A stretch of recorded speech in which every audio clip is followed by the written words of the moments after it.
Question number 14 या physics का numerical है। एक पुल से एक पत्थर को नदी में स्वतंत्र रूप से छोड़ दिया जाता है। यह नदी में जल के सतह को स्पर्श करने में 5 सेकंड का समय लेता है। जल की सतह से पुल की ऊंचाई ज्ञात करें। जी का मान दिया हुआ है 9.8 मीटर पर सेकंड स्क्वायर लेना है। देखिए, मान लेते हैं ये नदी है और ये पुल है। यहाँ से एक पत्थर है, ये डॉट जो दिख रहा है आपको, यहाँ से इसे छोड़ा गया और फिर ये सतह तक पहुंचने में से 5 सेकंड का समय लगा। तो ये जो पॉइंट है, ये जो पत्थर था जहाँ से इसे छोड़ा गया और ये जो सतह है, इसके बीच का दूरी मान लेते हैं h ऊंचाई है। तो इस h ऊंचाई का वैल्यू हमें ज्ञात करना है। गति का एक सूत्र होता है जिसमें कि दूरी विस्थापन निकालने के लिए एक सूत्र होता है। तो s = होता है ut + ½ a t², जिसमें कि u होता है प्रारंभिक वेग, t होता है समय टाइम, a होता है एक्सेलरेशन और t टाइम। तो s यहाँ पर क्या है, पुल की ऊंचाई। ये जो पत्थर है वह कितना दूरी तय किया इस ऊंचाई से लेके यहाँ इस जल की सतह तक। तो s का वैल्यू हो गया h, जो कि हमें ज्ञात करना है। u क्या है, प्रारंभिक वेग। जब इस पत्थर को छोड़ा गया उससे पहले ये हाथ में था, तो इसमें वेग कुछ नहीं था, वेग 0 था, तो प्रारंभिक वेग 0 हो जाएगा। t समय कितना लगा इसे सतह को छूने में, 5 सेकंड का समय लगा। और एक्सीलरेशन क्या है, ये किस एक्सीलरेशन से नीचे आया, गुरुत्वीय त्वरण से ये नीचे की ओर आया। तो गुरुत्वीय त्वरण का मान कितना दिया हुआ है, 9.8 मीटर पर सेकंड स्क्वायर। तो अब हमें s का वैल्यू निकाल लेना है। तो s के जगह पे अब हम h रखेंगे और u की जगह पे 0 और t की जगह पे 5 + ½ a का वैल्यू 9.8 और t² 5²। फार्मूला में जो जो वैल्यू था उसे हमने पुट कर दिया। अब इसे सॉल्व कर देंगे, ये पूरा 0 हो गया, मल्टीप्लाई करके आ जाएगा 122.5 मीटर। यही उत्तर हो जाएगा ऑप्शन ए में। अगला प्रश्न है 47। अरुण अपने वेतन का 2/13 भाग अपने बच्चों तरुण और वरुण की पढ़ाई पर खर्च करता है। यदि वह सिर्फ वरुण की पढ़ाई पर 13,006 रुपये खर्च करता है, जो कि अरुण द्वारा पढ़ाई पर किया गया कुल खर्च का 2/3 भाग है, तो अरुण का कुल वेतन कितना है ज्ञात करना है। अरुण का जितना वेतन है उसका 2/13 भाग वह शिक्षा पर खर्च करता है, और जितना वह शिक्षा पर खर्च करता है उसका 2/3 भाग सिर्फ वरुण पर खर्च करता है।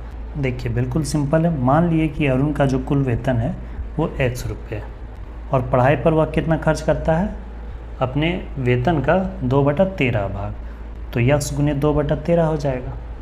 अब सिर्फ वरुण पर उसने कितना खर्च किया पढ़ाई पर, जितना उसने शिक्षा पर खर्च किया उसका 2/3 भाग।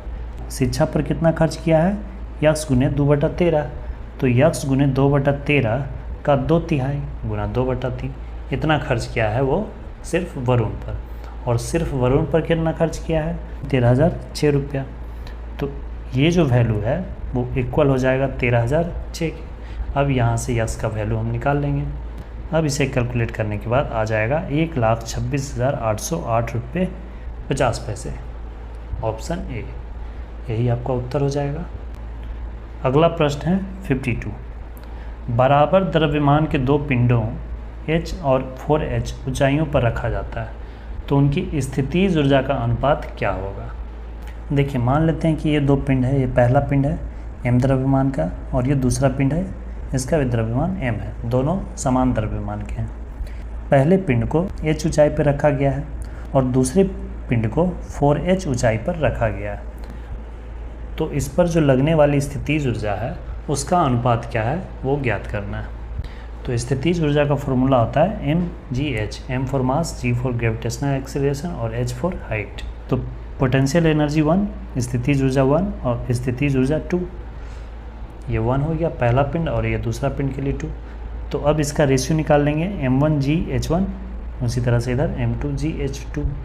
m1 की वैल्यू क्या है, पिंड 1 का पहले पिंड का द्रव्यमान कितना है m, g की वैल्यू g ही रहने देते हैं, और h1 कितना है, हाइट कितना है इसका h ऊंचाई पर, और इधर m2 कितना है, वो भी समान द्रव्यमान है, g का वैल्यू g ही रहेगा, सेम ही रहेगा, और h2 इसकी ऊंचाई कितना है, ये है 4h ऊंचाई पे। तो यहाँ पे अब m से m कैंसिल, g से g कैंसिल, h से h कैंसिल, तो बचा क्या, इधर 1 और इधर 4, तो 1:4 इसकी स्थितिज ऊर्जा का अनुपात हो जाएगा, ऑप्शन बी। अगला प्रश्न है 54। स्फूर्ति ने 17% के लाभ पर जूतों के जोड़े को 2223 रुपये में बेचा, तो जूतों के जोड़े का क्रय मूल्य कितना था। विक्रय मूल्य दिया हुआ है 2223 रुपये और लाभ प्रतिशत दिया हुआ है 17% और क्रय मूल्य ज्ञात करना है। तो क्रय मूल्य का क्या फॉर्मूला होता है, विक्रय मूल्य गुने 100/100 प्लस प्रतिशत लाभ। अगर लाभ हो रहा है तो प्लस प्रतिशत लाभ और अगर हानि हो रहा है तो माइनस प्रतिशत हानि। अब विक्रय मूल्य कितना है 2223 गुना 100 और यहाँ 100 प्लस 17, तो ये हो जाएगा 117। अब 117 से यह 19 बार में पूरी तरह से विभाजित हो जाएगा, तो 19 गुना 100 कितना हो जाएगा 1900 रुपया, यानी कि वस्तु का जो क्रय मूल्य था वह 1900 रुपये था, ऑप्शन सी उत्तर हो जाएगा। अगला प्रश्न है 58। ए किसी काम को 6 दिन में करता है, बी उसी काम को 8 दिन में करता है, सी उस काम को पूरा करने में ए और बी साथ काम करने में जितना समय लेते हैं उतना समय लेता है, यानी कि ए और बी मिलकर वह काम को जितने दिनों में कर लेंगे सी उतना दिन में अकेला कर लेगा, यानी कि सी सबसे ज़्यादा दक्ष हुआ, सी सबसे ज़्यादा तेज़ी से काम करता है। तो प्रश्न पूछ रहा है कि यदि बी और सी एक साथ काम करें तो वह काम कितने दिनों में समाप्त होगा। देखिए सबसे पहले ए एक काम कितना दिन में करता है 6 दिन में, तो ए एक दिन में कितना काम करेगा 1/6 वर्ग। उसी तरह से बी एक दिन में कितना काम करेगा 1/8 वर्ग, 8 दिन में काम समाप्त करता है तो एक दिन में 1/8 भाग काम करेगा। और सी एक दिन में कितना काम करता है जितना ए और बी मिलकर एक दिन में काम करते हैं, तो 1/6 और 1/8 दोनों को ऐड कर देंगे, तो ये ऐड करके आ गया 7/24, यानी कि सी का एक दिन का काम है 7/24। अब पूछा जा रहा है कि बी और सी अगर साथ मिलकर काम करें तो कितने दिन में काम समाप्त हो जाएगा। तो बी का एक दिन का काम कितना है 1/8 वर्ग और सी का अभी कितना आया 7/24 वर्ग। अब इसे हम जोड़ देंगे तो आ जाएगा 10/24 वर्ग, यानी कि बी और सी अगर साथ मिलकर काम करें तो एक दिन में 10/24 काम करेंगे। तो बी और सी साथ मिलकर उस काम को पूरा करने में कितना समय लगेगा, टोटल 24/10 हो जाएगा। तो ये 12 दूना 24 और 5 दूना 10, यानी कि बी और सी अगर साथ मिलकर काम करें तो 12/5 दिन में उस काम को समाप्त कर देंगे। तो इसका उत्तर हो जाएगा ऑप्शन बी। अगला प्रश्न है 62।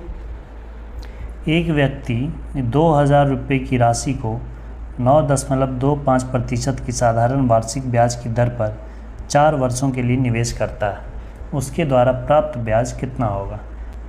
सिंपल इंटरेस्ट, मूलधन PRT/100, प्रिंसिपल दिया हुआ है 2000 रुपये, रेट दिया हुआ है 9.25% और समय दिया हुआ है 4 वर्ष बटा 100, 2 शून्य 2 शून्य कैंसिल, 20 × 80 हो जाएगा और 9.25 दशमलव हटाए तो यहाँ 100 आ गया, 20 × 80 और 20 × 25 100, 5 से 925 कट जाएगा, 18 × 5 90, 5 × 5 25।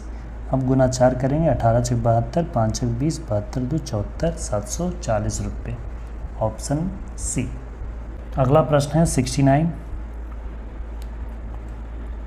एक व्यक्ति 9% के साधारण ब्याज पर 32,000 रुपये उधार लेता है और उसी रुपये को वह 10% सालाना चक्रवृद्धि ब्याज 10% वार्षिक चक्रवृद्धि ब्याज दर पर बैंक में जमा करा देता है, तो तीसरे साल के अंत तक उसके धन में कुल कितनी वृद्धि होगी। देखिए सबसे पहले हम साधारण ब्याज सिंपल इंटरेस्ट निकाल लेंगे। 32,000 रुपये लगाया था मूलधन, 9% ब्याज दर और 3 वर्ष समय, तो ये आ गया मल्टीप्लाई करके 8,640 रुपये, इतना आ गया साधारण ब्याज। अब हम चक्रवृद्धि ब्याज निकाल लेंगे। चक्रवृद्धि ब्याज के लिए क्या होगा, ये मिश्रधन का फार्मूला है, मिश्रधन माइनस मूलधन, तो चक्रवृद्धि ब्याज आ जाएगा P × 1 प्लस रेट बाई 100 पर पावर समय। तो यहाँ 10 है, 0 0 कट गया, तो 10 + 1 11, 11 का क्यों 11 × 11 × 11, और नीचे 10 गुना 10 गुना 10, ये 3 शून्य से 3 शून्य ये कैंसिल हो गया। अब इसे हम मल्टीप्लाई करेंगे तो इतना आ जाएगा 42,592। उसमें से 32,000 जो मूलधन है उसे घटाएंगे तो आ जाएगा 10,592 रुपये। तो ये मिला चक्रवृद्धि ब्याज। साधारण ब्याज उसे कितना मिला? साधारण ब्याज उसे कितना देना होगा? 8,640 रुपये। और चक्रवृद्धि ब्याज उसे बैंक से कितना मिलेगा? 10,592 रुपये। तो प्रॉफिट हो रहा है।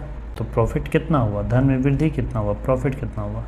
तो चक्रवृद्धि ब्याज जितना हुआ उतना में से साधारण ब्याज घटा देंगे तो 1,952 रुपये का प्रॉफिट उसे इस प्रोसेस में हुआ। Option A. तो ये थे दोस्तों कुल 7 प्रश्न, जिसमें कि 5 गणित से थे और 2 फिजिक्स के न्यूमेरिकल से थे। आई होप कि जो भी मैंने प्रश्न बताया उसे आप अच्छे से समझ गए होंगे। दोस्तों वीडियो हेल्पफुल लगी तो अपने स्टडी ग्रुप्स और दोस्तों के साथ भी शेयर करें। वीडियो को अंत तक देखने के लिए धन्यवाद दोस्तों। जय हिंद, वंदे मातरम।